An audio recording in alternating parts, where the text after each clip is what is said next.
Morning বন্ধুরা, আজকে প্রতিদিনের ন্যায় আজকেও হাজির হয়ে গেছি আমার কিচেনে এবং সঙ্গে করে তোমাদেরকে নিয়ে। তো আমার সব রান্না হয়ে গেছে, থালি সব হয়ে গেছে, বাকি ছিল ভাত। এক চড়া ভাত নামিয়েছি, এই যে আরেক সসপ্যান বাকি ছিল। আসলে জানো তো বন্ধুরা, তোমাদের জানা নেই, বলিনি কোনো দিন, আমাদের জোম্যাটো সুইগি অন হয় 9:30, সকাল 9:30, আর অফ হয় রাত 1টায়। মাঝখানে 1 ঘন্টা মতন অফ থাকে দুপুরবেলায়। তোমাদের 4:45 থেকে 5:45 পর্যন্ত, সেই টাইমে একটু বিশ্রাম নিই। তো ভাবলাম যে এইটা ভাতের মাঠটা ভাতটা ঝরাবো, তোমাদের সাথে একটু শেয়ার করে নিই, সেটাই, আর কিছু না।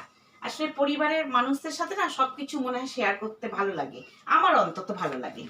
এই দেখো, আমার বন্ধু আমাকে বলে যে তুই করবি না, আমি করে দেবো, তুই করবি না, এক চোখ নিয়ে তুই পারবি না, তোর ক্ষতি হবে। কিচ্ছু ক্ষতি হবে না, কেন ক্ষতি হবে? নারীরা হচ্ছে দশভুজা, সব কিছু পারে।